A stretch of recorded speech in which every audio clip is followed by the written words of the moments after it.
Hampton Roads has a long-running high school and college sports tradition. It's time to give them the spotlight they deserve. This is 757 Sports Talk. Here are Matt Hatfield and Coach Ed Young.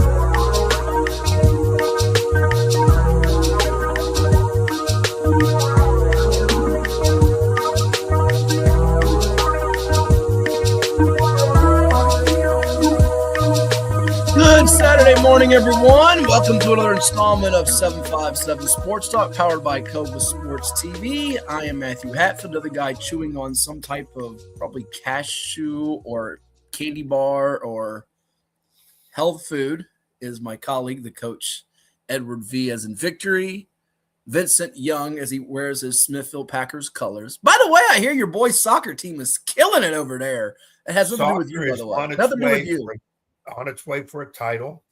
Okay. If I'm not mistaken, they're ranked third, been at 2. Big win over Western Branch, overtime 3-2. Okay. Kid by the name of Brody Doolin. Write that down. Gets the winning, what turned out to be the winning kick. Also had a couple assists. And now if we get him a couple assists on the basketball court down the road, that's a whole nother story. Oh, are you dropping a scoop? Are you recruiting him to the hardwood? Is that what you're trying to do? Got some NIL deals going with his agent, which is his dad, and that's his dad wants stuff for himself. I said, can we talk about the kid first? You need to schmooze the mom, not the dad. Probably what I really need to do. Yeah. Going with the dad is like impossible. Good morning, Woody. And by the way, Woody chimed in with the text this morning. Hit me up. We're going to talk we'll talk a little baseball, Woody. He's telling me how great Cox is. We're going to get Matt Ittner on the show, not just because Matt Ittner has an awesome first name, which goes without saying, and Cox is always in the mix for a state title hunt in baseball. But we're going to talk a little softball today. Got some baseball guests coming up down the road, down the way. And I got to shout out multi-sport kids. I love the multi-sport kids. I see you hit not one, but 2 homers this week. My man, Aiden McKeating of Princess Anne. You know Aiden. That's Heather McKeating of the Tides. His son, by the way, played some hardwood, was that glue guy, the hard hat, do the dirty work guy for them in the paint for PA. Hit 2 homers this week. I think he's going to GW, by the way, in baseball. We'll probably get him and Coach Mark Joe on the program. Good morning, Isabella. Oh, we love the ladies chiming in too. But we're going to talk some softball with Coach Mark Rutherford of the Deep Creek softball team. 14-1. They've won 10 in a row, Ed. They beat Hickory, Ocean Lakes, Great Bridges. That's like 3 of the top 5 teams in the area in a week, at least 3 of the top 10 teams. And they've scored double figures runs 6 times this year. And I understand talking with Coach Rutherford yesterday, he's got some Longwood roots. And he was chatting up with one of our good buddies and pals from way back in the past, Shane Smith of Hickory, who obviously has done a great job softball. He used to be the boys basketball coach over there. So we'll chat it up with Coach Rutherford coming up at about 10:35 this morning on the program. So looking forward to that. Should be lots of fun. And by the way, I was going to tease this for later in the show since we're talking softball. You know what the best kept 41-0 secret is in Virginia? 41-0, you say, how's that a secret? But it's the best kept secret. Might be best kept secret in the country. What's that? Softball 40-0. No, who? Oh, if you don't know, people out there don't know by now, wake up. Virginia Wesleyan women's softball. They've been killing it. We got 41-0. We had their coach on here once in the past. We got to get him back. Brandon Elliott. Yes, we will get Brandon Elliott, who not only has over 700 career wins and 3 national titles at Virginia Wesleyan. He's pushed that Dave Macedo guy to the side. We love Dave, by the way. Dave's a great coach. But, Dave's only got the one national championship. Only one national championship. Oh, my gosh, only one. Brandon's got 3. But what Brandon does that I love most, if you follow his social media pages, his Facebook, is he does something called Ice Cream Every day, but he just kind of slurs it together every day. And he goes to a bunch of different ice cream locations around the area and rates the ice cream. We need to do that with him for a weekend and see if he'll let us travel to 5 or 6 and do it for the show. That'd be pretty cool. When we get him on, hopefully after his 4th national title, because they're in the ODAC tournament, which I think wraps up next week. Then they got super regionals. And if they go wire to wire undefeated, he wins his 4th national championship. I mean, what else does this guy got to do? He is destined for the Virginia Sports Hall of Fame, if not other Hall of Fames, because of what he has done over there at Wesleyan soon to be Baton University. By the way, he could get the last national championship in Virginia Wesleyan history. How about that little nugget? It's true under that name. Yes, it's true. Yeah. That's definitely true. I mean, for those that haven't heard, by the way, they're changing the name of the school this summer. So if people wonder what the heck we're talking about, if you go back and watch past shows or do your research, your homework, look it up. That's what we mean in reference into that. But you in favor of that ice cream every day thing? Would you go do that with Brandon, Coach Elliott? Yeah, I don't know about ice cream. I kind of would. I already know what I want. It's chocolate chip, the original, clear, not mint chocolate chip, not cookies and dough or whatever that crap cookie is. dough. No, although it costs $1 bajillion at the movies, by the way, which I will get to in a few minutes, by the way, because I took in a movie last weekend, and I have a mini review for you in a bit. But go ahead. I got a mini review on the movie I attended. Oh, I wonder if it's the same movie that I attended. But continue on with this one. Oh, I didn't attend that one? No way. Okay. All right. No way possible you were in this movie. If you say so, but you probably did something about the Amazon Ducks or somebody or some movie. The Amazon Ducks? Is that what you said? Whatever cartoon movie called the Anaheim Mighty Ducks. What you're thinking of? And that was not a bad movie. My man Emilio Estevez, right? I didn't see it, so that's what it was. Yeah. But I will say this before I get edged out: any Michael Jackson fan, you got to go see Michael. Oh, that's where I was going. I thought the movie stunk to high heaven. This is why I will go to heaven when I die, because I'm in hell. First of all, I was the only one of, how do I put this? I was the only one of my kind in the movie. The place was packed. And by the way, the fans, the audience loved it. They loved it. And I'm not going to knock Jafar Jackson, the nephew of the late, great Michael Jackson, because I thought he did a really good job. But some of the parts of the movie, and then kind of where it dips off, and that we just leave everything in the dark, by the way. We don't even bring at all anything. I thought that was, I understand that where it's a biopic and we're not going to dwell on it, but are you kidding me? Are you kidding me? Is the audience that naive? I just thought, and it didn't really, I'm sorry. It was subpar to me. Subpar. This is why I said true Michael fans have to go, because we understand they swept controversy away. Mm-hmm. And I'll be honest with you, I loved the movie, but I wasn't overly excited because of one main thing. My girl Janet had nothing to do with it. Oh, that's another one. Janet wasn't in the movie. Not in the movie. Wasn't mentioned. How is she not mentioned? Thank you. Right. This is why I'm not going to go in depth. If you're a Michael fan because of his music. Well, we don't want to be a spoiler to the movie too. Another thing, yeah. That's what you go see. And I thought they were too harsh on Joe, by the way. Joe has obviously had his history. Joe Jackson's crazy. I know that. Yes, he is. He's a nut job. I thought they dwelled on that a little too much. Just a little too much.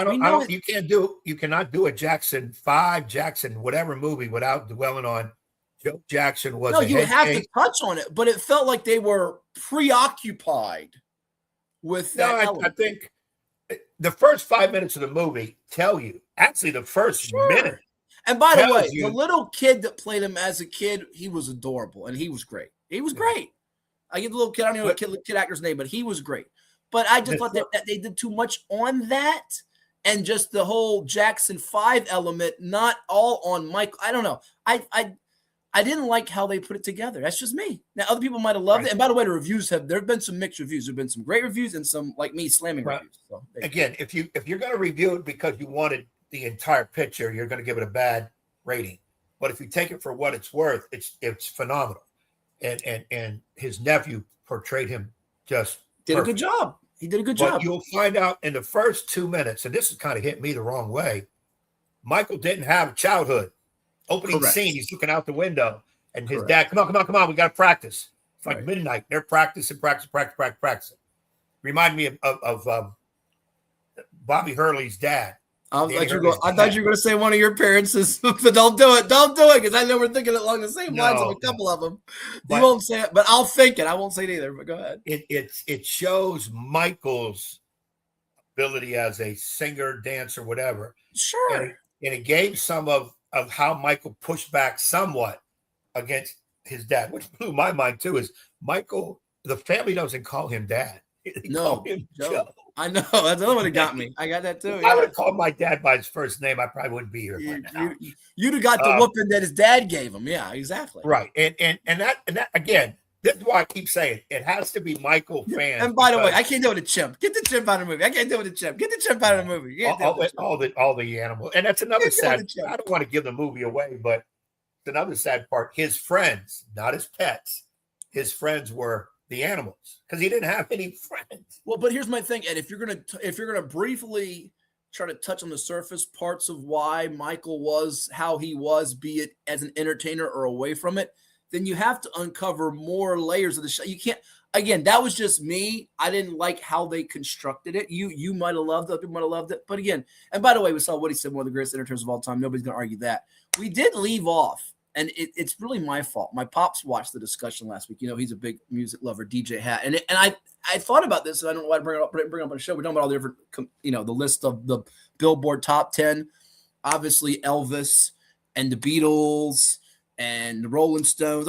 You know who was we didn't bring it up at all. It was a bad job by both of us, honestly. Frank Sinatra. How was he left off the list? The chairman of the board. How was he on the top 10, top 15, top 20 musical entertainers of all time list? And you were upset about Mariah Carey and Taylor Swift. They got to have Sinatra up there for crying out loud. Yeah, Frank's top 10. But I'm saying right now, musical-wise, music, dance, Michael, period. I don't have a problem with Michael in the top 10, or even if you want to put him in the top 5. I don't put him 1. You may, but that's fine. I don't have a problem with that. But the movie, and here's what made me most underwhelmed about the movie. So I go to one of the places where they feed you. I can't say they don't sponsor the show. They feed you. And by the way, I mean, I literally got the last seat in the movie theater Saturday afternoon before the Knicks Hawks, as I do my Chris Russo here. And right beside Saturday, Knicks Hawks game number 4 there, Edward. Right before Knicks Hawks game number 4, I get the last seat in the theater to get a cheese quesadilla. I had to ask for sour cream twice.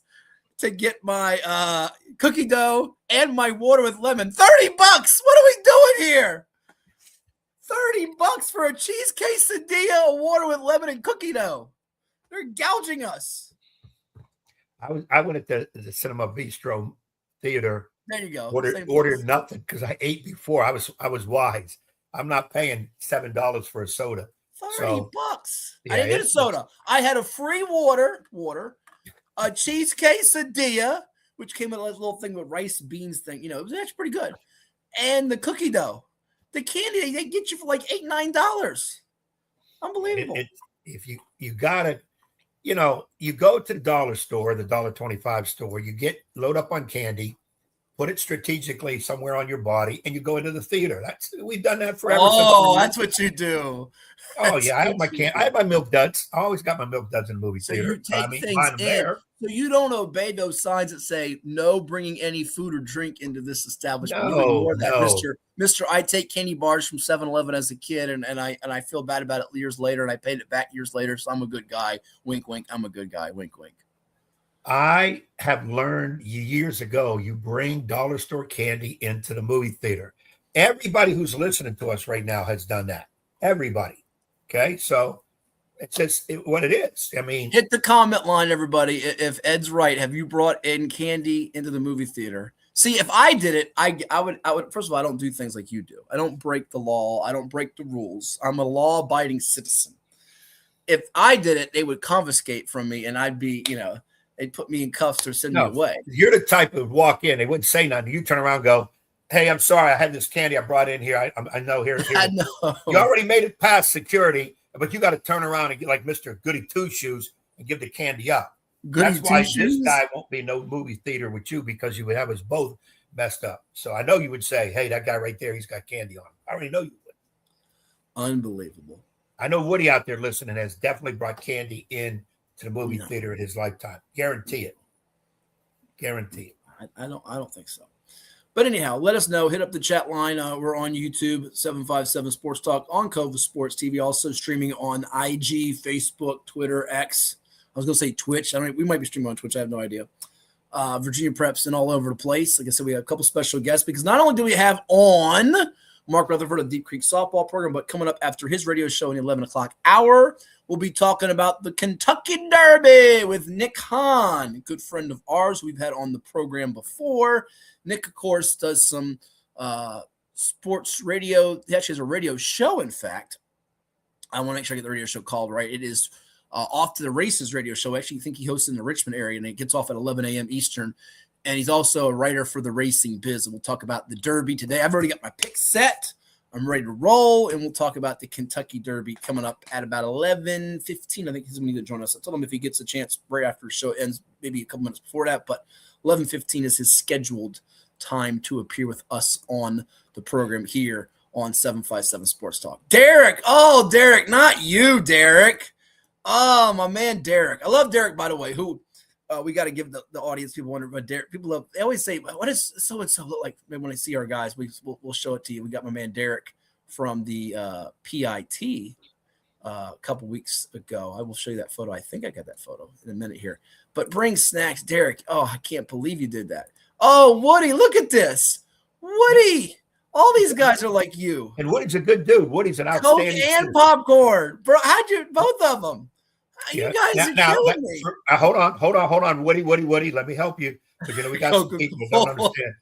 It's Coca-Cola and popcorn. Okay? It's Coca-Cola. Drink. No, they're not thinking of the thing. Stop. Just want to make sure.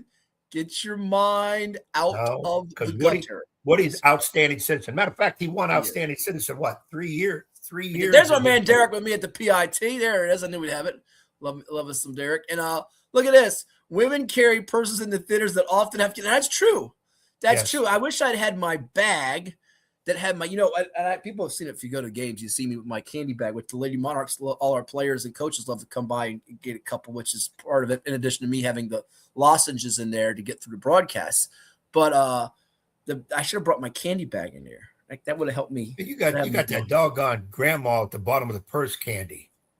It's not grandma at the bottom. It's good you got to change that stuff. You got candy that's supposed to be in a wrapper, and it ain't even a wrapper. And it's sticky, like somebody ate some and put it back in. No.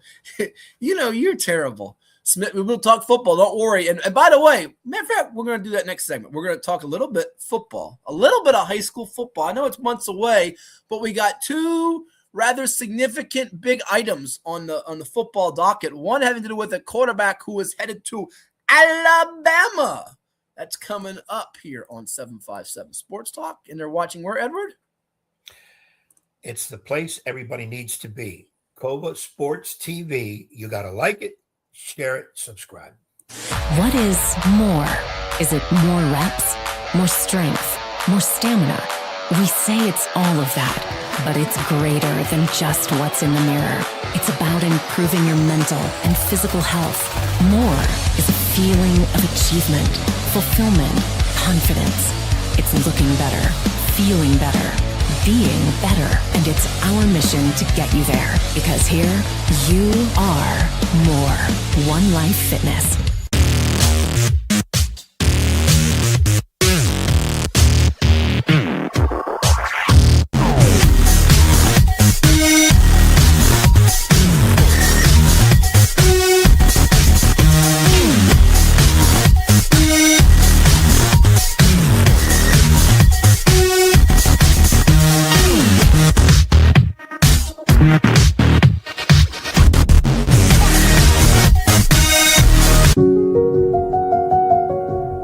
As a banker at Town Bank, we believe that people bank with people, not with banks.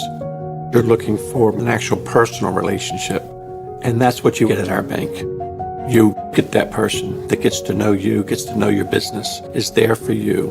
I think that is what motivates us, what drives us, and the idea that we are trying to serve others and enrich lives, I think is very true.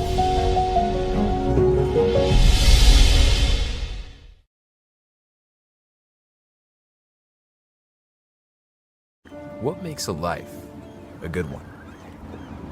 Is it our adventures? Or the friends we find along the way?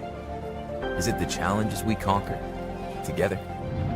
Maybe it's the people's lives we touch every single day. So, what makes a life a good one? You'll have to figure that one out for yourself. Well, it's everybody's favorite time of year again. Time to prepare to make your annual donation to that infernal revenue service. And if you're like me, you need help. Help to keep that donation as small as possible. So get off your W-2 and call John Maynard at John's Tax Service. 455-6763. Hampton Roads has a long-running high school and college sports tradition. It's time to give them the spotlight they deserve. This is 757 Sports Talk. Usually it's Hatfield. That's why I try to tell everybody, get on Hatfield. He is the legal scribe, the talking head that knows all this, puts the whammies on. We do things different on this podcast. That's why we're rated number 3 in the state. You got Play-Doh? Get out of here! We got people all over the globe watching with us. Sitting in a phone booth with you would be very... Well, no, we got to have your own phone booth. I'm not sitting in no phone booth with you. It is 757 Saturday Sports Talk here on Cova Sports TV. Like, share, and subscribe. This is 757 Saturday Sports Talk. Here are Matt Hatfield and Coach Ed Young.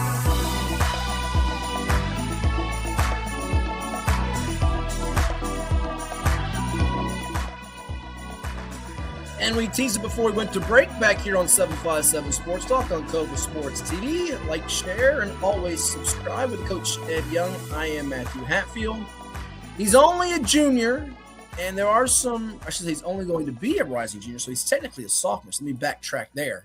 We have at least maybe 10 or more, could be 11 or 12 players from around the Commonwealth in the class of 2027. That's current juniors, soon to be seniors in football that have committed to colleges. Names like Derek Fisher of Bethel, who's going to Virginia, and Hampton lineman Gene Jones Jr., who's going to UVA, Lonnie Andrews III, a quarterback from Oscar Smith headed to UVA, Marika Spanks, the quarterback once from Phoebus, now Green Run, going to Old Dominion. We talked about last week, Matt Williams of Maury, the versatile athlete, wide receiver, quarterback, going to be a defensive back in the SEC for the Vanderbilt Commodores, Ed. But there is a sophomore, soon-to-be junior quarterback with a big arm. I mean, this kid looks like he's already 18, 19 years old. He's put together, rocket arm, and he's going to play at Alabama. Charles Scott Jr., quarterback from the Huguenot Falcons, if you recall last year from the 804 Region 4B, lost the region championship to eventual state champion Varina, and he's headed to Alabama. The Crimson Tide, roll Tide. I don't give a bleep about nothing but the Tide, as our man Willie likes to say. Last quarterback to go to Bama, Ed, from VA was, you should get this. You should get this. This is very easy. You should get this. We've had him on the show before. He was coaching not too long ago. Philip Sims. That's right. Former PA coach, Oscar Smith, record-setting quarterback.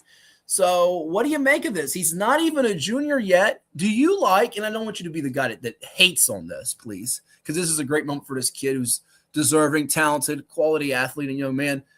Players committing before their junior year, and is this something that you worry about, whether he still wants Bama, Bama still wants him by senior year before he signs, because it's pretty unusual to commit before your junior year? First and foremost, congrats to the youngster. Excited for the youngster. If it's where he wants to be and they want him, who are we to say anything otherwise?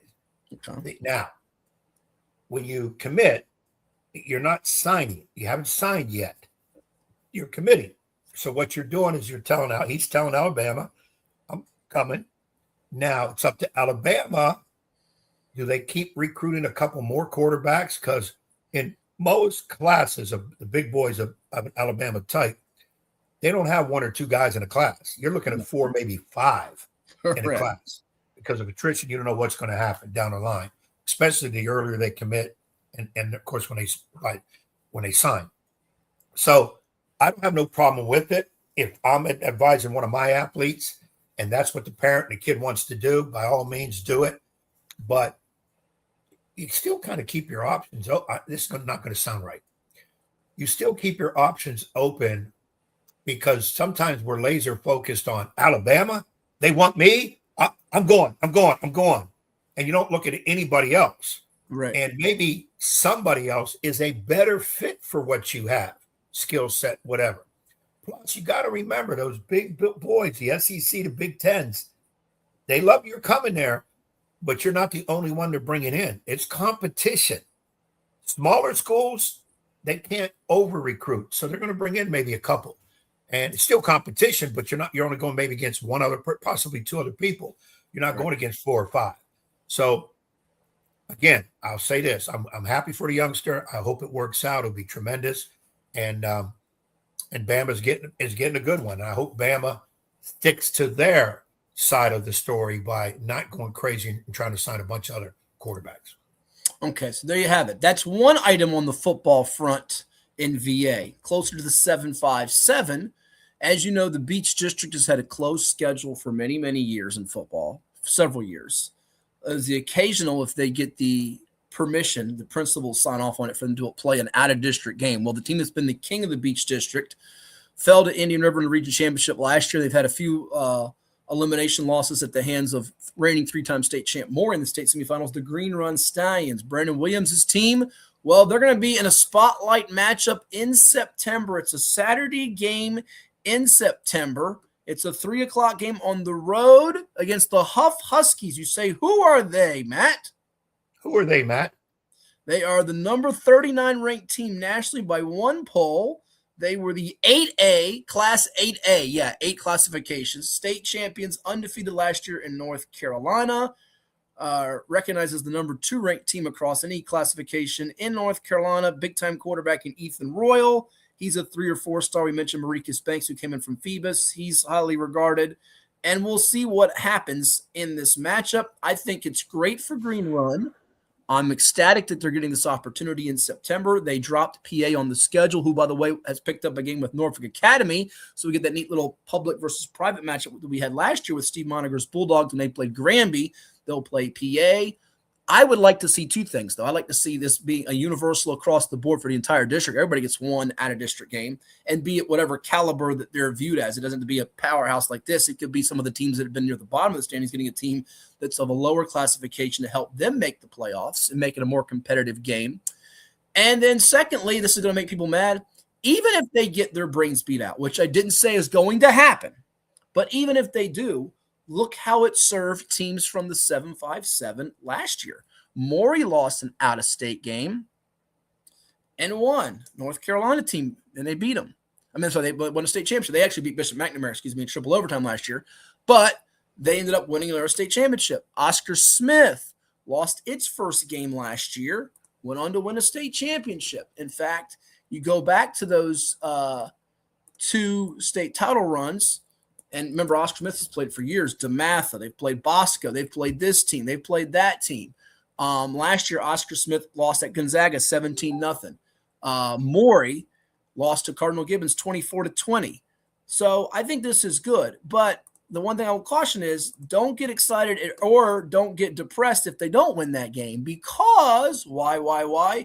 Last year, VA teams that we had ranked in our top 5 preseason polls across the board and out-of-state games last year were 2-9.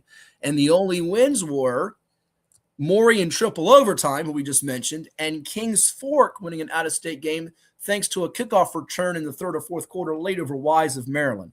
So I think this is neat and it's good. They're going to have this game on a Saturday in September, and we'll see how it works out for the Stallions. Like I said, even if they get their brains beaten, I think it could benefit them for the playoffs to play someone of that caliber to get them ready. Agree. Something I advocate is your better teams need to play outside the district. I know, you've got 11 teams in the Beach, so there's your 10 games for the season. I get that, but when you have a team of the caliber of Green Run, let them play a strong team from out of the state. It's a neat matchup. It's a good experience for the kids. Now, the question always becomes, well, in this case, Green Run and PA agreed not to play. Okay, well, who we don't play? And that gets into talk about, well, we're not playing this team, and they're pretty good. If you would have played them, you might have lost. And now that you're not playing them, all that kind of talk will come up. But the bottom line is this. I don't like districts, leagues, where you're so closed in you can't do it. Bay Rivers, I advocated Bay Rivers basketball. We have 20 district games. And I've been saying this now since I've been at Smithfield a year now, that we need to change the schedule so our better teams, like a War Hill, who's going to have returned 5 starters next year, and they went to the semifinals of the region tournament this year. Mm-hmm. They're going to be pretty doggone good. Lafayette, New Kent. These teams need to be playing other big games outside the district to enhance their visibility, so to speak. Bay Rivers has on the outside of the Bay Rivers, a lot of people think Bay Rivers is not any good. I'm talking about basketball.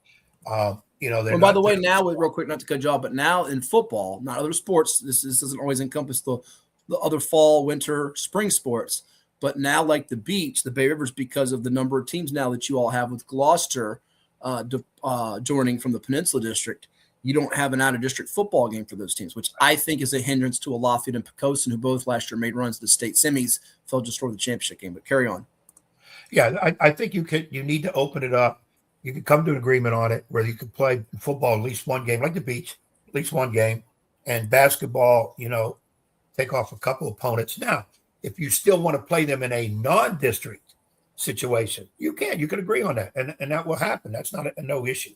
But it's not for me to make that final decision, but I just think congrats to, I never heard of Hogue High School. I think it's tough, unless I might be butchering it, which we'll get clarification on that. People, for years have butchered the name of Verina. They've called it Verena for whatever reason. So anyways, a lot of schools that you're not familiar with, we'll get the proper pronunciation, but I thought it was Huff. You saying it's who? Maybe we'll find out. We got time to find out between now and September. So. Yeah. One sad note we have to touch on, the passing of a treasured sports writer in the 757 in Virginia. I didn't get to know him very, very well, Ed. I had limited interaction with him, but I know he was more of your time, but he was certainly a wonderful guy and an icon. Jim Ducibella passed away this past Wednesday. You knew it was coming. I saw some of the updates through social media from his family about hospice coming in, but he's a Virginia Sports Hall of Famer, National Sports Media Association, International Network of Golf, just some of the accolades he's gotten over the years. Did a book, by the way. Did a book with Karen Barefoot, by the way. So, there's all kinds of things. Jim Ducibella was just one of a kind, and we send our condolences to his family and all of those that were close with him. Like I mentioned, he went into the Virginia Sports Hall of Fame in 2010, was a Virginia Sports Writer of the Year recipient, passing away this past Wednesday. And rest in peace to Jim, 73 years of age. And he covered the Washington, then Redskins, now Commanders, for many years for the Virginia Pilot, and did a heck of a job doing so. Yeah, Ducibella, I didn't know him personally, but I remember reading his stories covering the Redskins a lot. And he was one of the power names in sports writing. You had to read his column. You wanted to read his stuff. He was up to the point on everything and good insight on it. That's a tough loss in the I know he hasn't been a writer for a few years, but still, that's a name guy. That's a power guy. So condolences to family and friends. Yeah, and there's a really good tribute in the newspaper. Encourage folks to see it from a couple of people that we've had on the show many a times, both Bob Rathbun, who was a really close buddy of his, and David Teal, fellow Virginia Sports Hall of Famers. David wrote the story just talking about him. He got quotes from Joe Gibbs, by the way. You get a quote from Joe Gibbs that speaks volumes. And rest in peace to him. And his book, by the way, Par Excellence, The Celebration of Virginia Golf and King of Clubs. I haven't had a chance to pick up the book and read it, but I'm going to probably do so when I get some downtime, which I don't get a whole lot of, as you well know. But rest in peace, and get our thoughts, our prayers, our condolences to those that were close with the Deuce, as he was known, Jim Ducibella. I mentioned it earlier. We've got a lot coming up on the program. We'll be joined in the 11 o'clock hour by Nick Hahn to talk Kentucky Derby. Ed, do you have your Derby picks yet? Have you taken a little gander? I've been perusing the ponies the last 24 hours. Made 4 changes already. Okay. So we'll see. One of my surprises got scratched. Oh, that hurts you. So but we do have some Virginia ties, by the way, this Derby, which Nick will outline with us. We like to bring things back to the 757 and VA when we can, even with the national stories, which we'll touch on a little bit later on in the program, including a trio of Game 7s in the NBA playoffs coming up and the NHL playoffs. But speaking of Virginia and Virginia ties, coming up, we'll stay on the local front. Deep Creek softball coach Mark Rutherford. We mentioned Virginia was in softball, just killing it right now, 41-0. His team red hot too, 10 consecutive victories, 14-1. It's on the way here on 757 Sports Talk. Like, share, and subscribe. And you're watching where, Ed? Coba Sports TV. Back in a moment. What makes a life a good one? Is it our adventures? Or the friends we find along the way? Is it the challenges we conquer together? Maybe it's the people's lives we touch every single day. So, what makes a life a good one? You'll have to figure that one out for yourself. What is more? Is it more reps, more strength, more stamina? We say it's all of that, but it's greater than just what's in the mirror. It's about improving your mental and physical health. More is a feeling of achievement, fulfillment, confidence.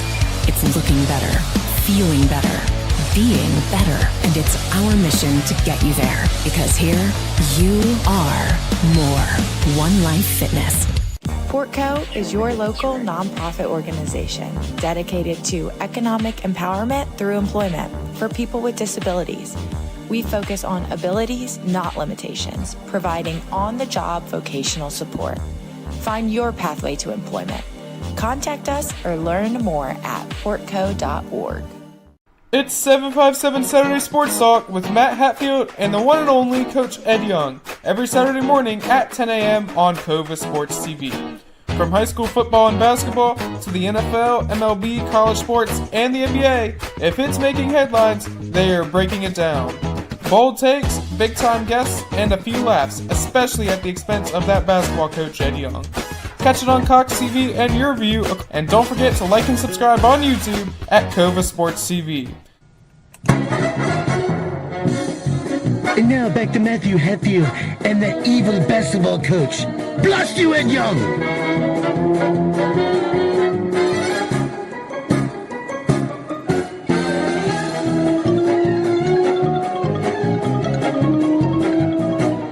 And we welcome you back to 757 Sports Talk, powered by Cova Sports TV. Like, share, and subscribe. With the Coach Ed Young, I am Matthew Hatfield, and Ed, we have a special guest with us. He is the head softball coach in Chesapeake at Deep Creek High School, home of the Hornets, 14-1. They're rolling right now, 10 consecutive victories. They've beaten some fellow ranked top 10 teams this week, like Hickory 2-1, Great Bridge 4-3, Ocean Lake 6-4. Here to tell us about his squad and his journey and hopeful playoff run is Coach Mark Rutherford. Coach, thanks for stopping by. How's life treating you?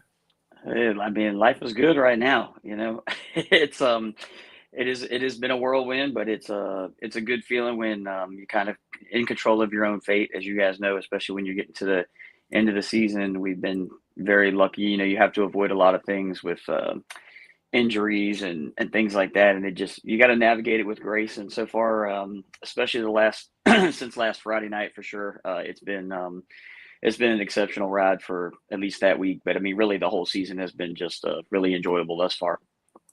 So awesome. We want to get into your players and their performance here and what's ahead in that rugged Southeastern District. But I was mentioning to Ed earlier in the program, we had a chance to chat briefly on the phone on Friday. You've got some ties to Longwood. You've been coaching this thing for quite a while now. Tell the audience that are unfamiliar with Mark Rutherford your journey to getting to Deep Creek and your background from playing college days and leading it up to now. Yeah, no, I graduated from Deep Creek High School in 2001 when the football team was, you know, we went to state finals that year and lost, I think 28-26, I believe, to Centerville High School. We had a bunch of NFL players on that, or future NFLers on that team. And I was just a music guy. I teach choir during the daytime at my alma mater at Deep Creek High School, and I went to Longwood as an undergrad, got my music degree, and came back and started teaching at my former middle school at Deep Creek Middle. And then there was a gentleman there.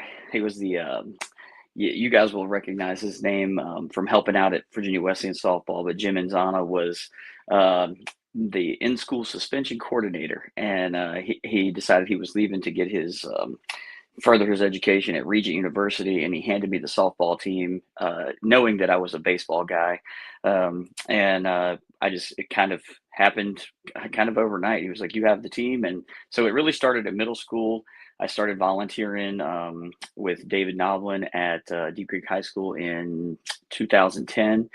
And then in 2015, I was named the head coach there after he stepped away, but I learned a lot from Dave. I learned a lot from Jim. I still take a lot from both of those guys, as a bunch of other folks around here. I know, like right before the break, you guys have mentioned Coach Elliott out at Wesleyan, but Coach Parr has a good program at CNU, and there's some other. And the ODAC is really, really tough too. If you're talking Division III softball in the country, I think it's very similar to how I feel in the 5A region and in the Southeastern District, especially. Softball has just blown up since I've been a coach, and it's only gotten harder, to maintain success. Getting there is hard, but getting there and sustaining it is even more difficult. As my partner Ed Young knows, having coached at Nansemond River for a couple of decades, the SED can sometimes be as tough as the SEC, right, Ed? No question about it. You always hear about softball in the SED, but Mark, what I wanted to get right off the bat with you, that came across my head when you say how softball is getting tougher. What is the role of the travel teams? Of course, basketball, we call it AAU. Yeah.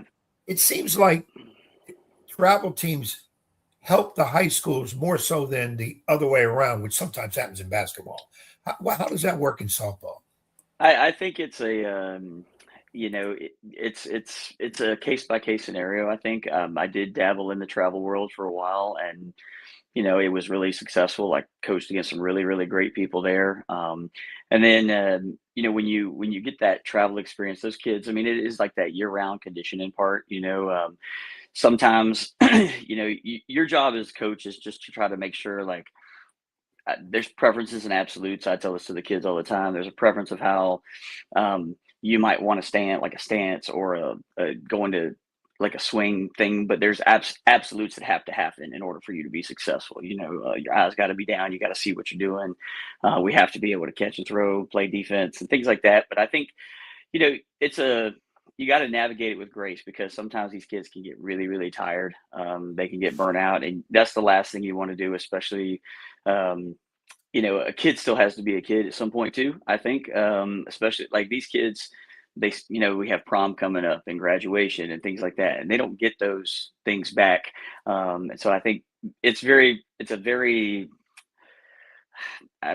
you just got to communicate a lot with your players and the staff. And, I've been really fortunate this year. My kids over communicate a lot of times.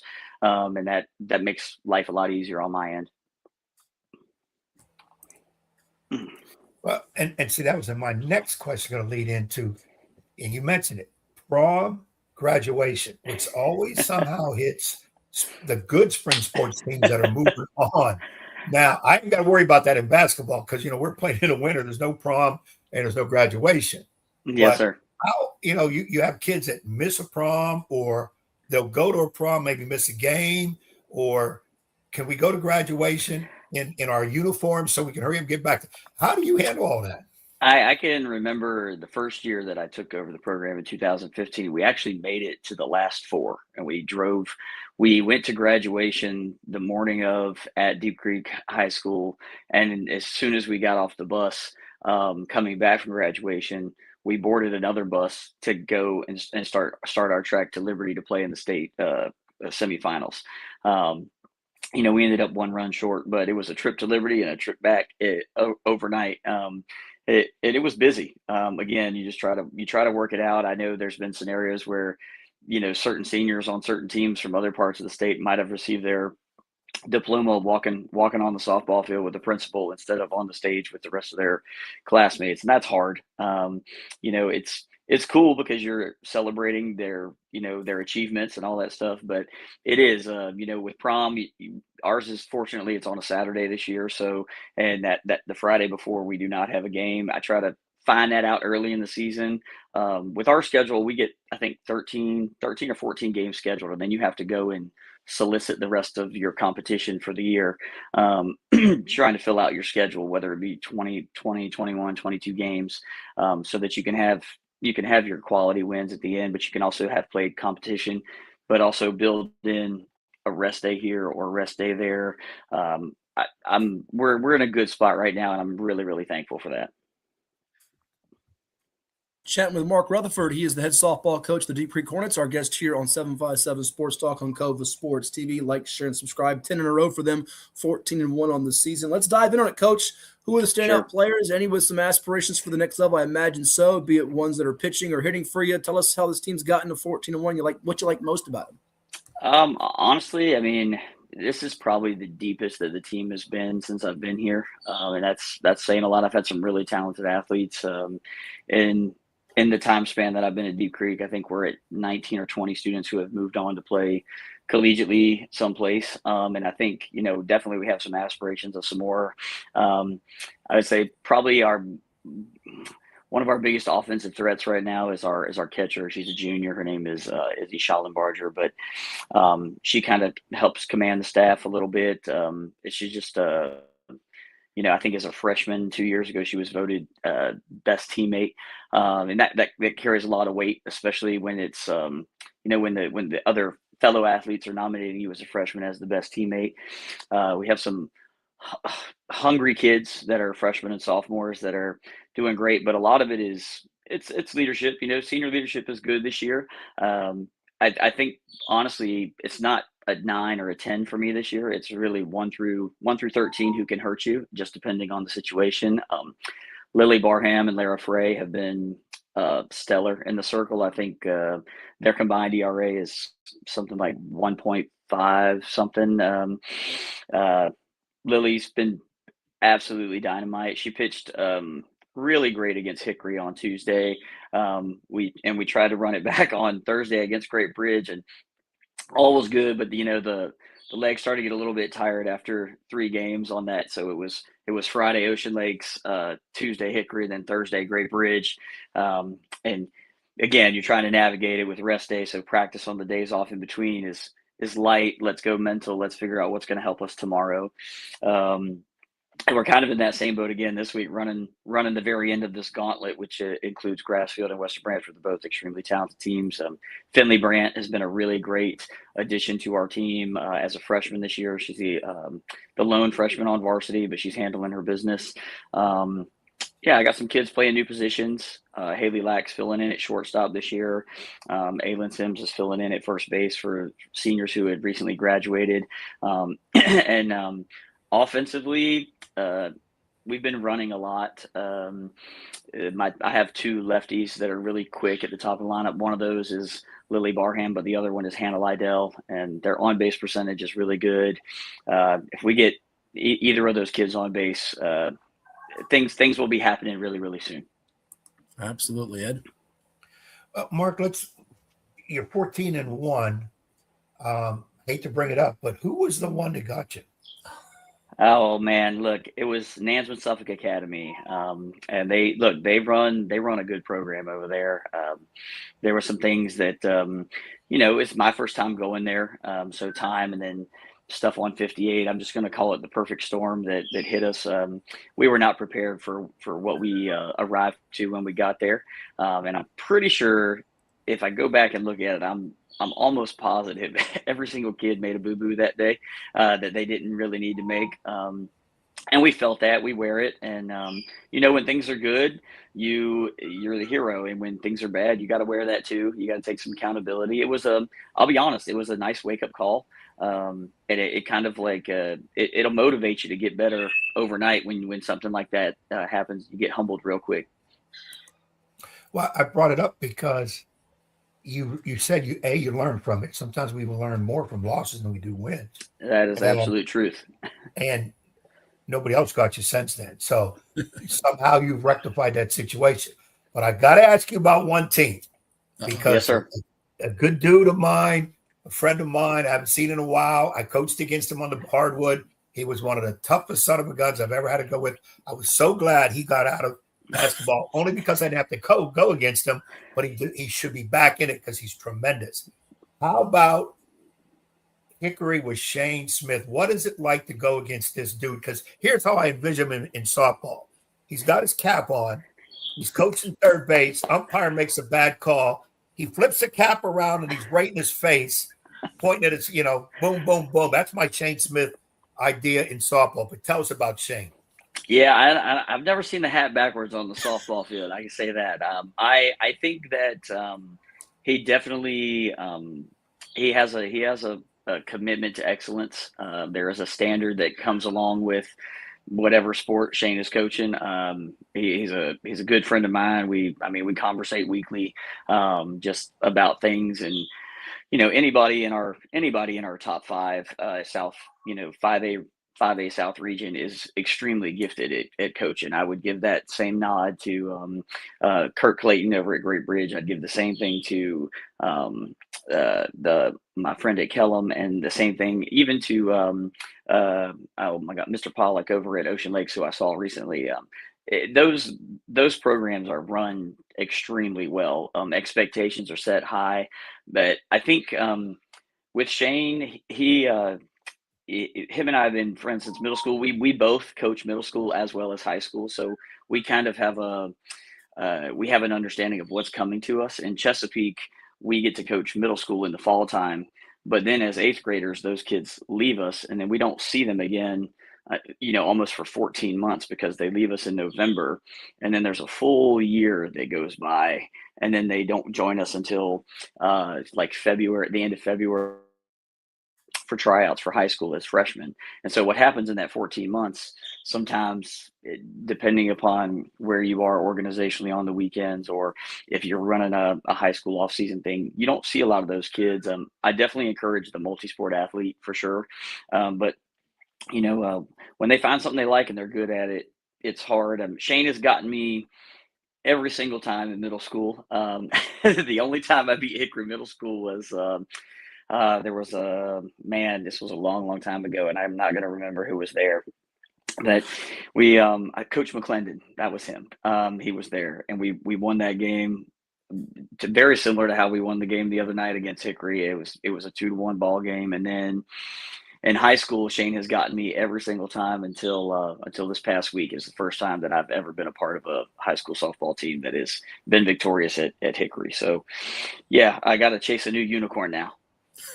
Well, that was a landmark win, a signature moment for you and your program there, Coach. And as you look at the Southeastern District, we were chatting about the other day. I think it's 6 or 7. I could be wrong. Schools, 6 or 7 schools that have won or been in the championship game from the Southeastern District in Class 5 or 5A or AAA since like 2006 or 2008. Whether it be Hickory, Great Bridge, Nance, whatever list of schools you go on about it. But give me kind of the outlook in 5A where you are, and what will it take for Deep Creek to be making noise into June and having a chance at this whole thing?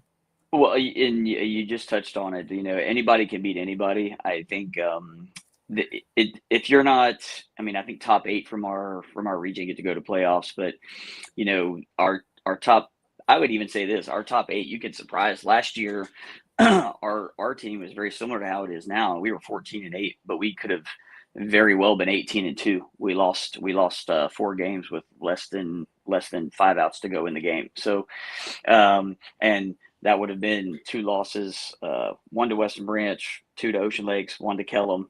Those are all 4 on that list of games that were really, really close last year. They're playoff atmosphere games before you ever make it to playoffs. 5A wise, and right now, you're running a gauntlet just to get out of your region to be a state qualifier. It's going to take a lot from the team. They love the fact that people are paying attention to them now, but we talked about yesterday how this can be a blessing and a curse at the same time, because you want your recognition, but I like the underdog role. It's easier to play villain than it is to be, to use it as a reference point. What Coach Elliott's done at Wesleyan, and that we have that locally for us to kind of look at. How do they maintain that? And so what are they doing that we can emulate to make us be similar? I feel like that is one of the we have very good examples of that around here. But yeah, going through Kellum, Hickory, Great Bridge, Ocean Lakes, there's some extremely talented people in our 5A class, and then you still can't count out some of the and I don't want to even say they're lesser teams because I don't believe that. If you haven't seen them, you're not one to judge. And so the rest of our 5A class, it's all those schools at the beach that are extremely gifted. But then, in the meantime, I just have to deal with Western Branch and Grassfield this week, which are your 6A state qualifiers for the last few years. It's the Grassfield game is fun because those are right down the street from us. There's some friendly rivalries there. It's been that way for a really, really long time, especially when Grassfield was built, there was a big chunk of those kids that started that school were Deep Creek Hornets for the first 2 or 3 years of high school before they moved on. So that'll be a fun one. And then Western Branch will be the second time that we see Coach Wright and company this year, but it'll be a good week. Yeah, those 4, 5, 6, 7, and 8 seeds, Ed, in that region are no cupcakes at all in the Southeastern District. So I said, like the SEC, you go from Alabama and Georgia and Florida. Oh, by the way, you still got to deal with Arkansas, Missouri, and Tennessee, all those different teams. But we wish you all the best. It was a pleasure talking with you. We look forward to catching up down the road, and hopefully all the best to you and your young ladies on this quest for a championship. Enjoy the rest of your weekend, and we'll talk soon. Hey man, thank you guys for having me so much. I really appreciate what you guys do. In getting the invitation, I went back and watched a couple podcasts. I was like, this is awesome. So appreciate the opportunity to talk about the kids and their season. And you guys enjoy the rest of your weekend. Appreciate the phone call. Thank you so much. Hey Mark, tell Shane I said my regards and tell him to lighten up. Okay? Oh yeah, absolutely. He's not going to do that. You know that guy too well. Well, you know what? If his team's throwing a no-hitter or something, but break the unwritten rules of softball/baseball. Get him fired up a little bit. But he needs no help getting fired up. Trust me. No, just tell him. Mark, just tell him to come heckle Ed at a Smithfield basketball game next year. I'll give him some free food or something. He would probably actually drive to do that. So he's a character. He is definitely a character. I do miss him on the sidelines. I don't miss going against him. But he made you work. But he's a son of a gun. But give him my regards. And if you're not prepared, you will get embarrassed wholeheartedly when you arrive. Absolutely. So as you should, we go to war a lot, and it's the good kind though. It's coaching against him is one of the things I look forward to most every year. Just because I know it's a test, and it's a test for my players. And it's this time. They handled it, and it was literally 1 through 13, and I can't be more proud of them right now. Well, my final thought: tell the umpire like I used to tell the official. He walked by me. I said, "Hey, you gonna let that coach down there keep cussing you out like that?" What?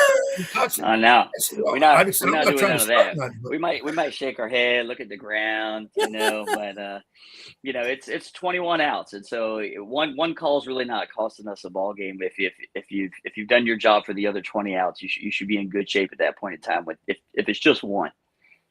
Well, a great job by you and your young ladies. Keep it going, and we'll talk again soon. Appreciate you guys. Y'all have a great one now. Good luck, Mark. Yep, Coach Mark Rutherford of the Deep Creek softball team. What a job he and his squad are doing at 14-1, 10 straight wins.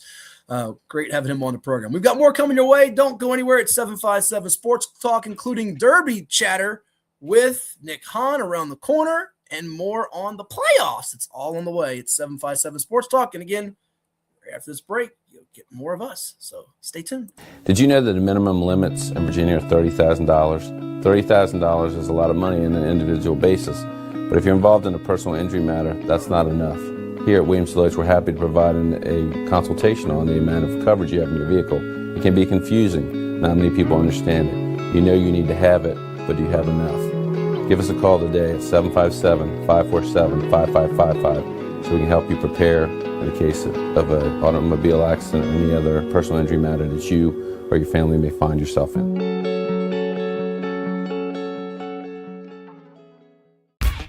For any athlete, making it to the top sometimes comes with a few steps back. That's why there's CHKD Sports Medicine. Advanced diagnostics, treatment, and rehabilitation for sports injuries, just for young athletes like yours. What's up at DQ? Oh, just the best deal ever. The $7 bacon cheeseburger meal deal. Bacon cheeseburger, fries, drink, and a sundae. No time to be modest. It's all full size for just $7. Right now at DQ. Happy tastes good. Well, it's everybody's favorite time of year again. Time to prepare to make your annual donation to that infernal revenue service. And if you're like me, you need help. Help to keep that donation as small as possible. So get off your W-2 and call John Maynard at John's Tax Service. 455-6763. As a banker at Town Bank, we believe that people bank with people, not with banks. You're looking for an actual personal relationship, and that's what you get at our bank. You get that person that gets to know you, gets to know your business, is there for you. I think that is what motivates us, what drives us, and the idea that we are trying to serve others and enrich lives, I think is very true.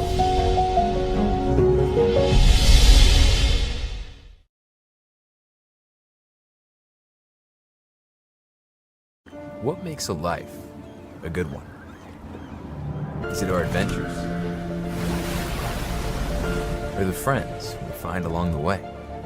Is it the challenges we conquer together? Maybe it's the people's lives we touch every single day. So, what makes a life a good one? You'll have to figure that one out for yourself. After more than 50 years of innovation, AstroTurf still leads the way. The inventor of artificial turf does it all, right here in the USA.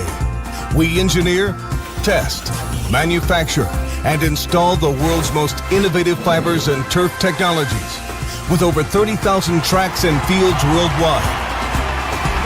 AstroTurf, powered by Sport Group. Hampton Roads has a long-running high school and college sports tradition. It's time to give them the spotlight they deserve. This is 757 Sports Talk. Here are Matt Hatfield and Coach Ed Young.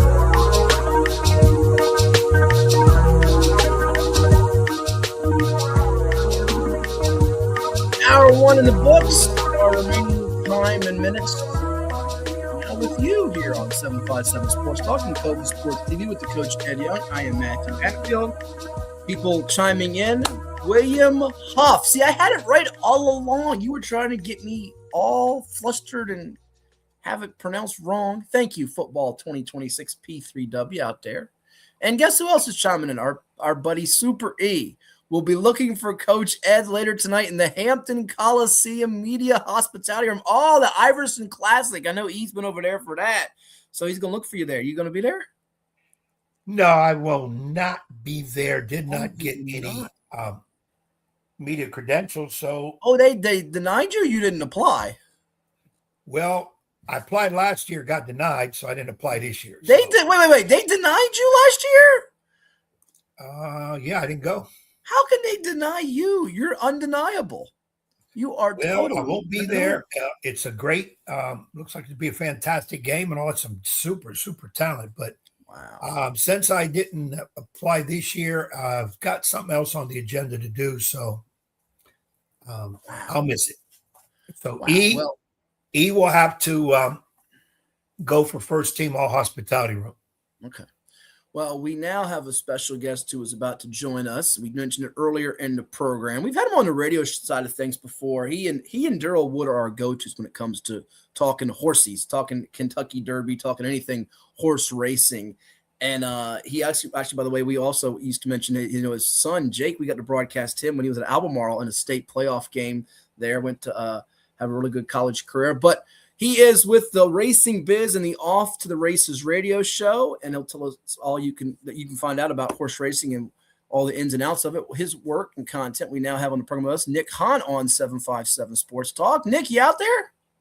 Yes, here in Charlottesville at the moment. Couldn't make the Louisville trip this year, but looking forward to the Preakness run at Laurel this year. Don't drive to Pimlico if you're looking to go, because there's no racetrack there at the moment. But we'll make the Preakness, but really excited about the Derby today. In case you haven't heard, I don't know if you've reported this, the Puma has scratched this morning. So the field is down to 19 horses. It almost couldn't stay together. It was too perfect of a Derby. And of course, they scrutinized these horses really, really close. And so the Puma scratches out with a skin infection that had to be treated. The medication that they had to treat would have caused a positive in the spit box, as they say. So the Puma out, but it's still a great Derby.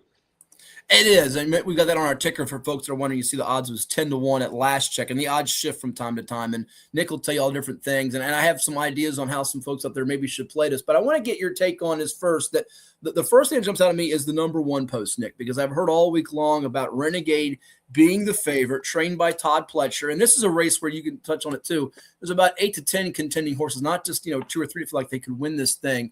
But from that post, I don't think a horse has won the Derby in like 40 years from that post. What's your feeling? Does that make you leery of looking at Renegade to win it? Does it draw more intrigue to you that you have perhaps the favorite in this, if it does go off as the favorite by post time? What's your take on that with Renegade in the 1 post? And did it all alter your thinking going in? Boy, it altered it about 10 different times, I think. Okay. When you look at Renegade, so imagine like the AFC and NFC championship game, and these horses are going, these teams are going to the Super Bowl. One team barely wins with a field goal, and on the other side, team wins by 4 touchdowns. That's kind of what Renegade has done. It kind of makes you think that this horse is a standout, had an impressive win in a big race in the Arkansas Derby by 4 lengths, and then he draws the 1 post. Well, post position is important. I'm sure it's the 1 post position you really don't want to have in the Kentucky Derby. A lot of people kind of say it's a death sentence for the horse. It really isn't.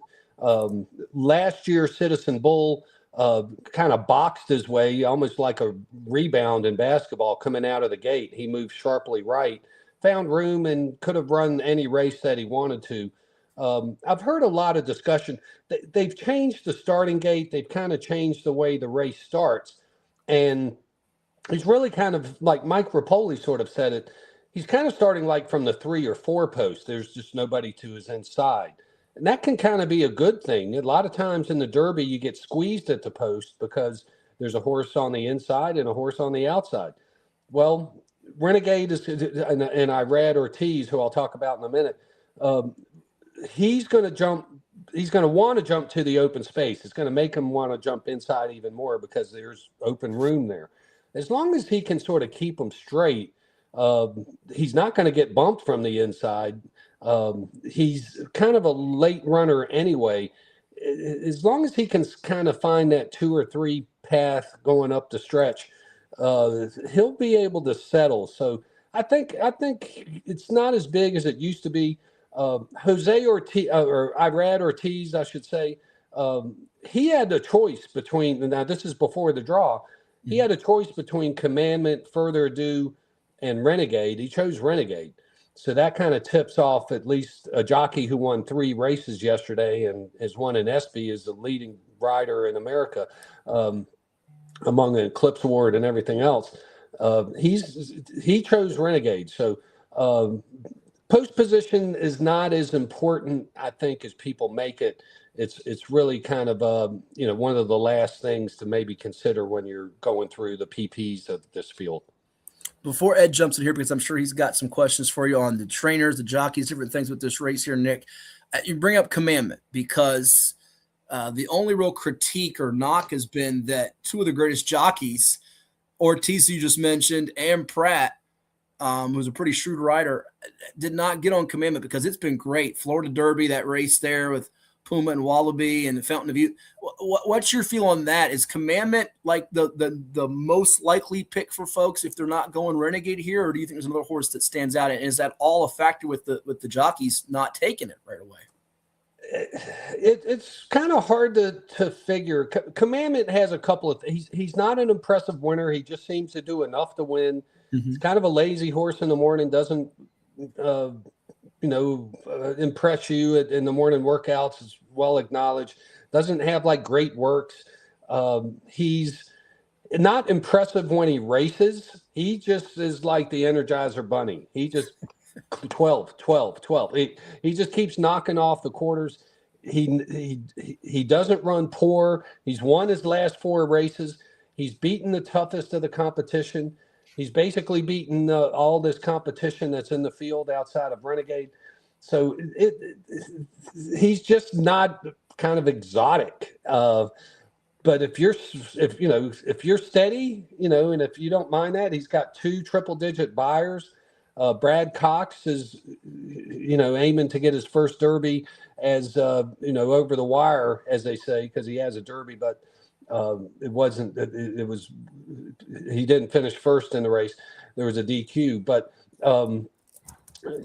Commandment. I have him second in my selections. I'm not going to drop him. He's not flashy, and that's kind of the knock about him. He's one of the 3 that are 5-1 currently in the wagering. The run for the Roses today. We're joined by Nick Hahn of Off to the Races and TheRacingBiz.com at 757 Sports Talk on Cova Sports TV. Like, share, and subscribe. And Ed Incredibolt won the Virginia Derby, and as Nick will tell you, there's some Virginia ties to it. Go ahead, Coach Young.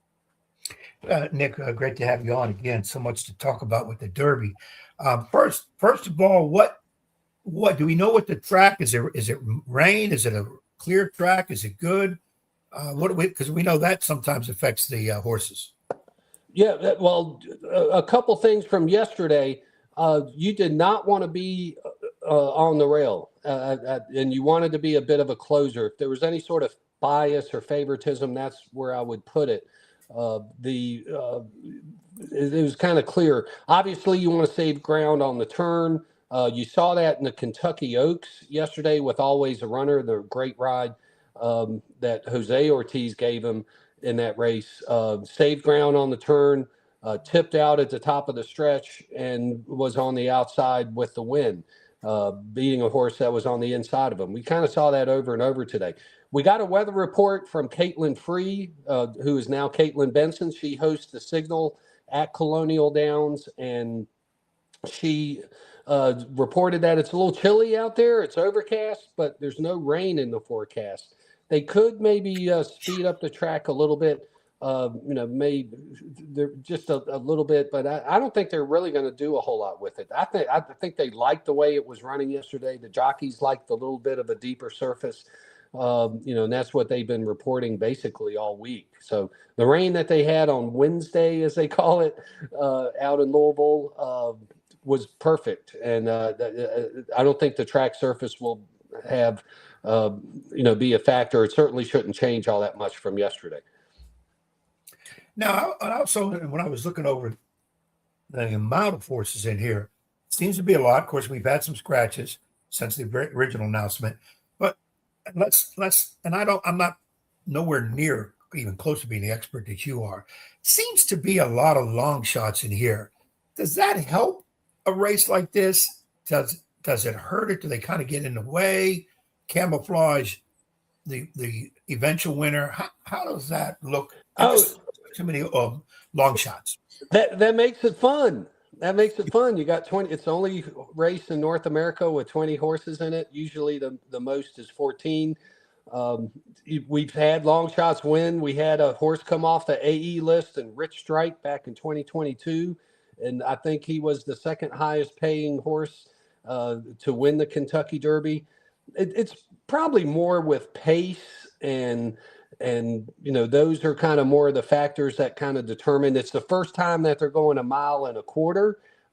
They go 1 mile and 3/16, and other than the UAE Derby, which has some Japanese and Dubai runners coming over, there's 3 horses that are coming from overseas to race in the Kentucky Derby, and Churchill has created a path for overseas horses to enter the Kentucky Derby starting gate. They have their own points system to determine that.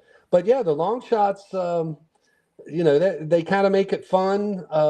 You don't want to pick the favorite in the Derby usually, although they did go about 5 years with the favorite winning the Derby every year. But no, the traffic is certainly an issue, but it's a big track, and people watch this race for that. So.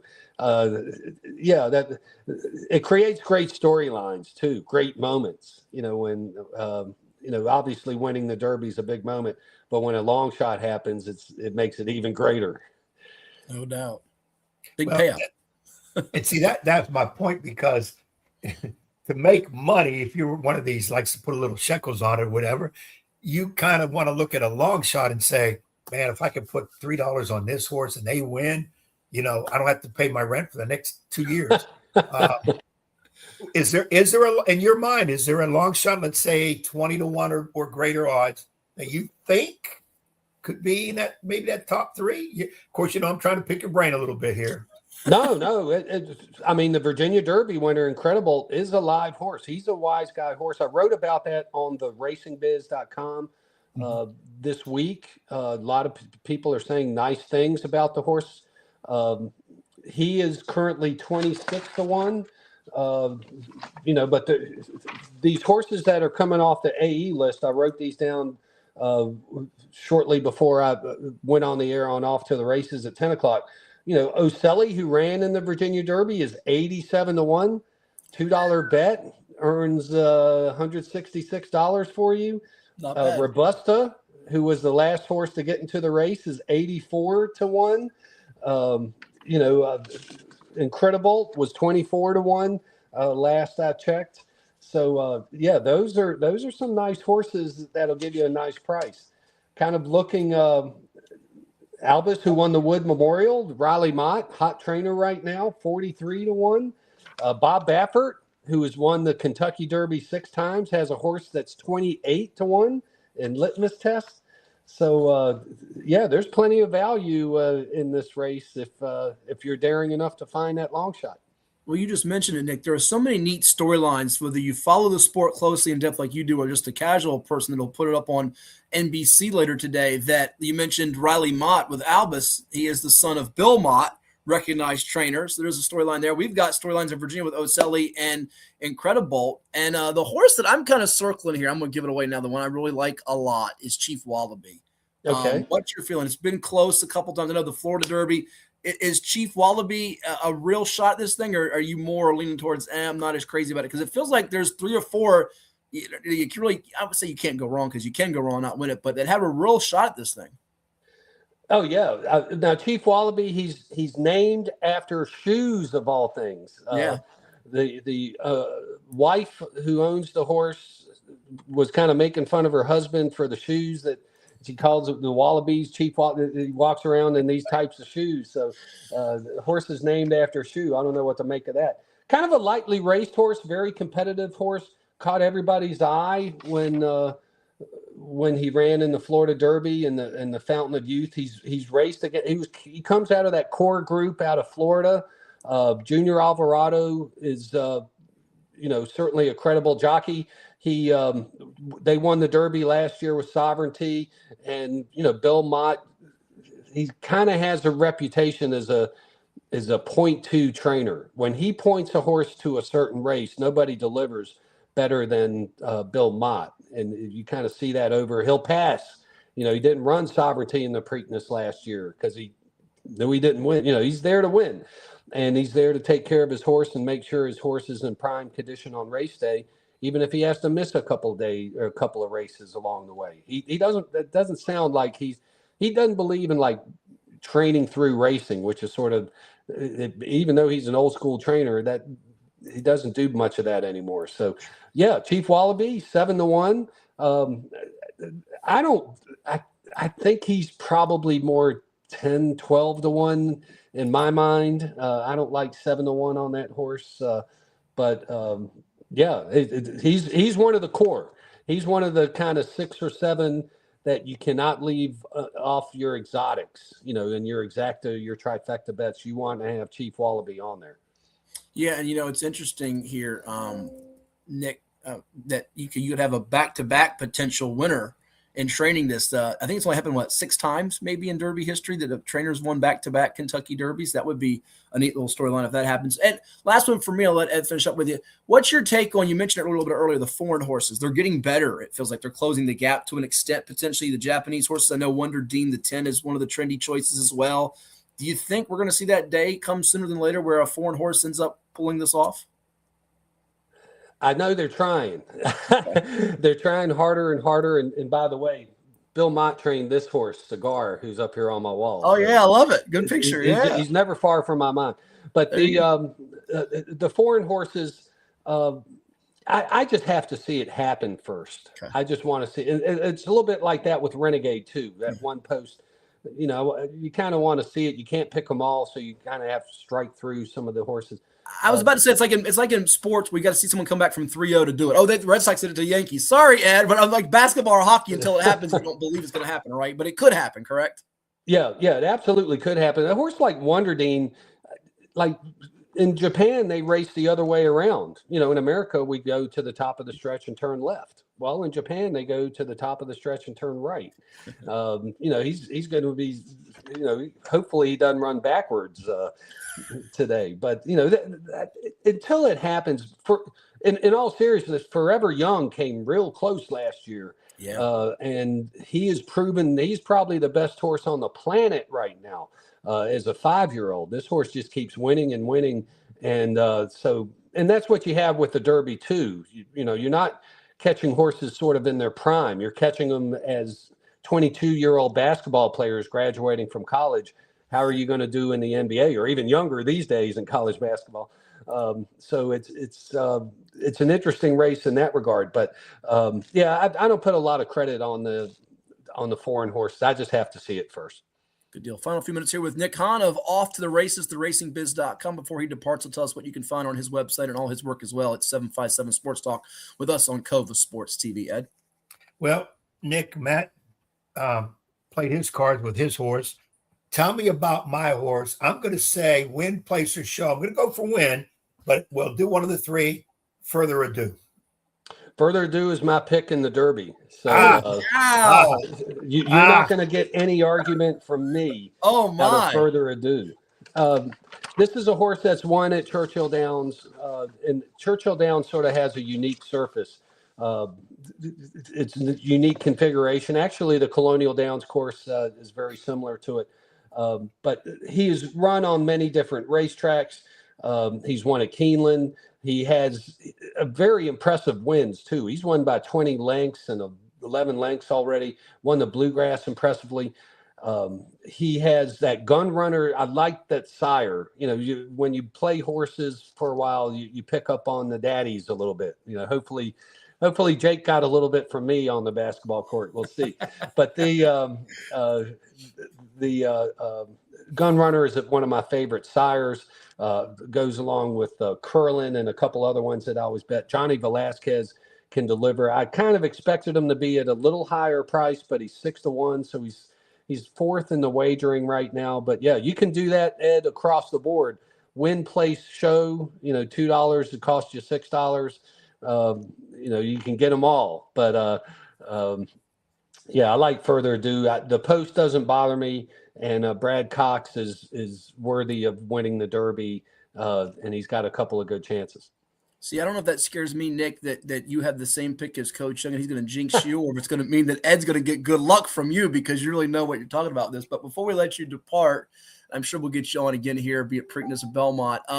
Tell us what they'll find online with all your work, your radio show you mentioned at 10 o'clock, how they can listen to that, find it, and what they'll see on TheRacingBiz.com. TheRacingBiz.com will have extensive coverage of the Preakness. We're based in the Mid-Atlantic, the independent voice of Mid-Atlantic racing.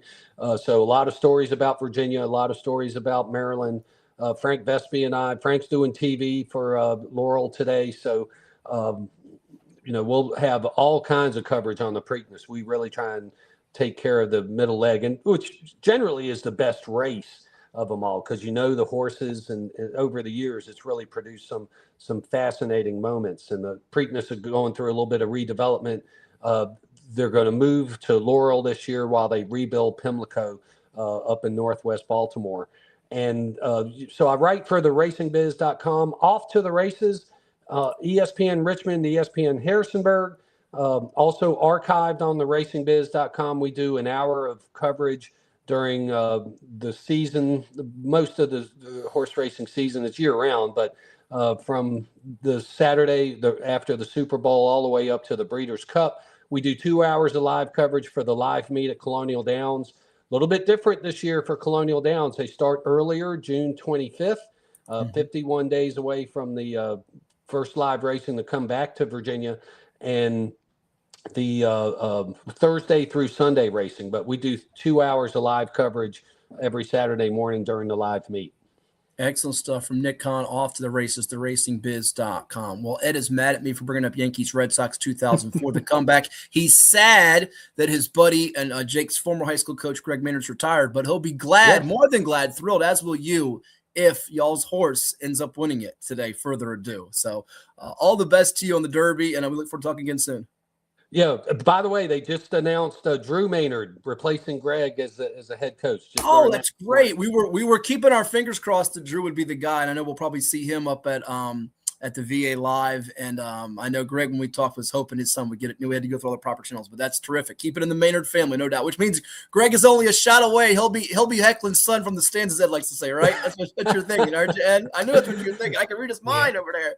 Oh yeah, that's definite. Nick, I got to ask you, use your power, your know-how.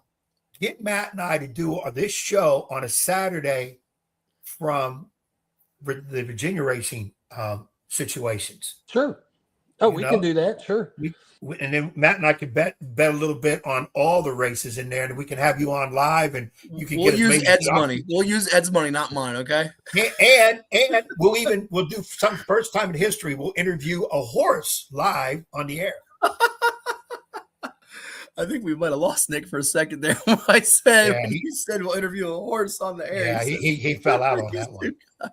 Hey, and he brought up something good too for us, where we finally can ask the question, and it means something. Who's your daddy?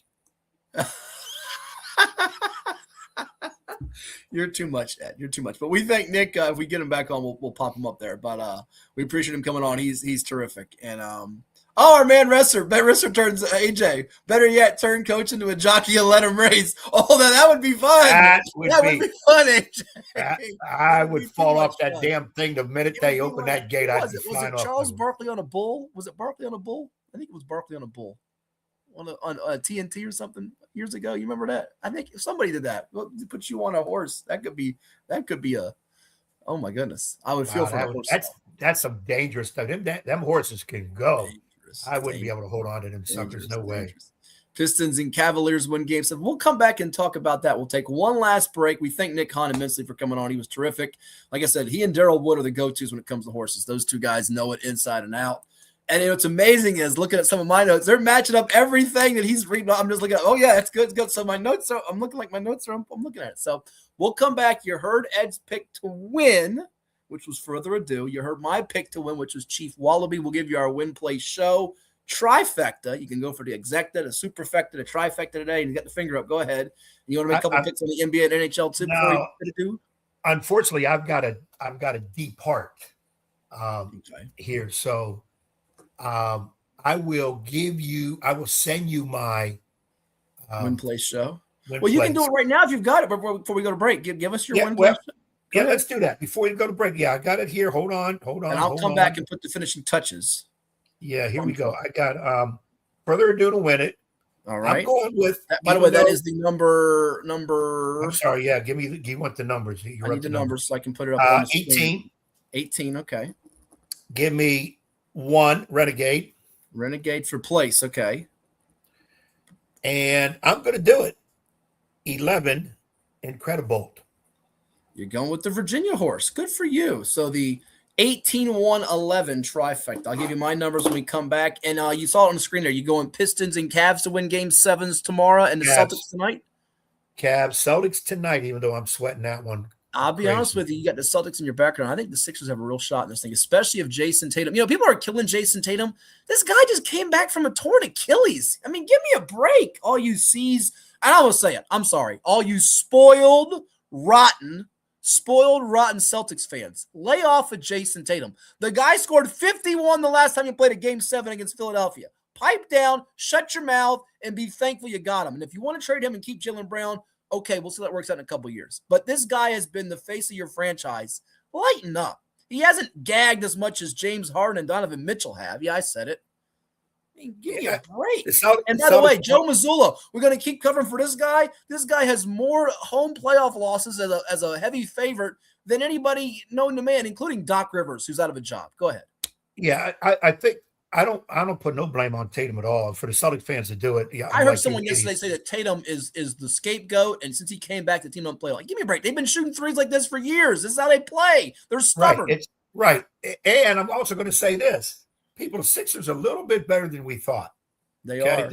Let's give a little bit of credit. Was a good pick. Max, he's continuing to come into his own, and Paul George is actually playing like the real playoff P for a change to help Embiid out. And Embiid in there, as much of a knucklehead as he can be, when he's in there, he's a problem to play against. So, it's I'm not putting it on one person, but I do go with the Celtics because I'm going with the Cavs over Toronto. Mm-hmm. Originally, I had Pistons going, but then I kind of gave up on them when Orlando was up there high. Oh, I'm going to stay with Orlando to win games, come back and win game 7. No way. Not a chance. Not a chance. Without Franz Wagner, that team, they missed 4,000 shots in a row up 20. No, I think they're dead. Since I picked the Pistons, I want the Pistons to do it. But plus, I got a little side situation going on where I need my Pistons to do something. I say mine only because I need them to do something.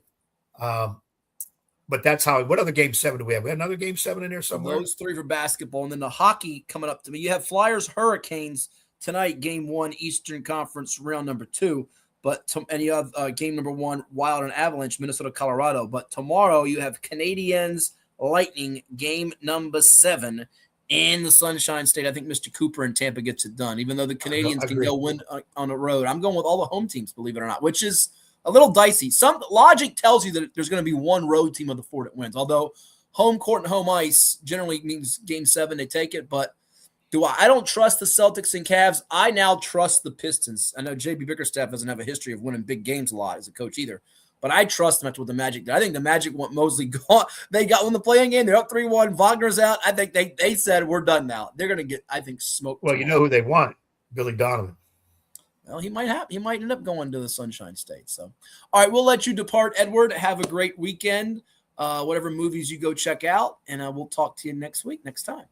One more commercial break and we'll put the finishing touches on this episode of 757 Sports Talk right after this. Stay tuned. You'll hear from Chicho's Pizza.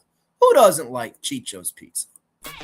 For any athlete, making it to the top sometimes comes with a few steps back.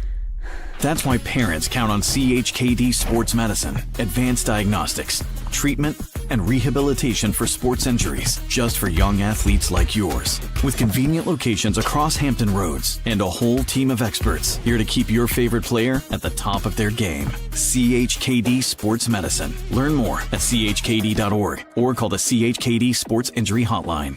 Kova Painting. We don't just paint, we transform spaces. Visit kovapainting.com or call 757-550-7357 and mention the Sportsplex for 10% off of projects over $1,000. What's up at DQ? Oh, just the best deal ever! The $7 Bacon Cheeseburger Meal Deal. Bacon cheeseburger for a limited time, plus fries, drink, and a sundae. Yeah, this is not the time to be modest. It's all full size for just $7. And there's bacon on that burger. The $7 Bacon Cheeseburger Meal Deal. Now, for a limited time on the $7 Meal Deal lineup. Only at DQ. Happy tastes good. What does happiness mean to you? Being in the ocean with you, watching you catch super fun waves. In Virginia Beach, happiness is breaking barriers and savoring the sunshine. I couldn't pick a better place or a better person to be with. This is what makes me happy. Happiness is going all out. And taking it all in. Here, happiness is whatever you make it. Find yours in Virginia Beach.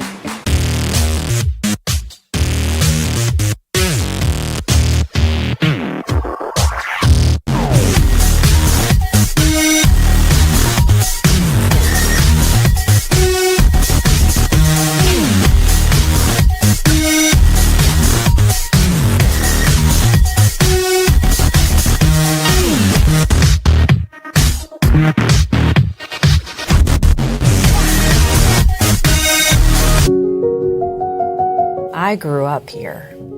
I know this town. I know the people here.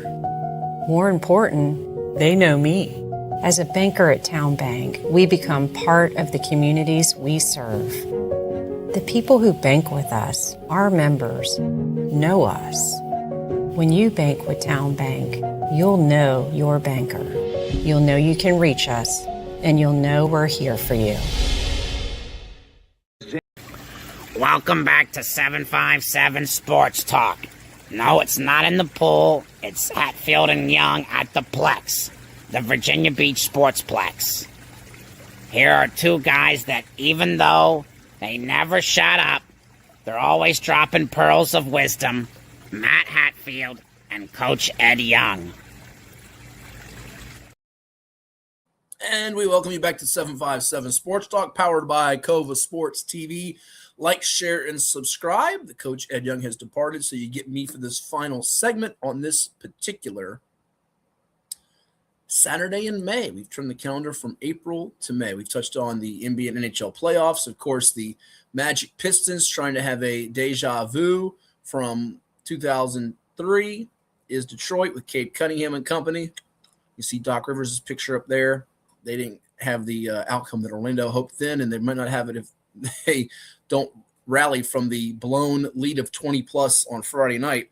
LeBron and the Lakers have moved on to round two. Will take on Oklahoma City. Spurs and Wolves get underway on Monday night. Time and network has yet to be announced. And by the way, I meant to tell Ed before he departed, so he'll have to watch this later. I'll have to tell him this via text if he's not watching, because I know he's off to his assignment.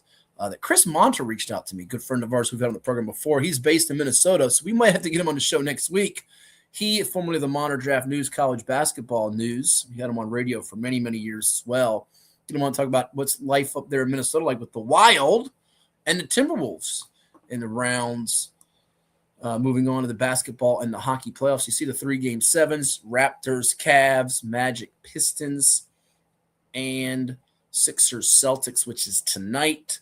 Boston tries to get things turned around. Joel Embiid has come to life and come back after Philadelphia got drubbed at home in game number 4. They had the big comeback in game number 5.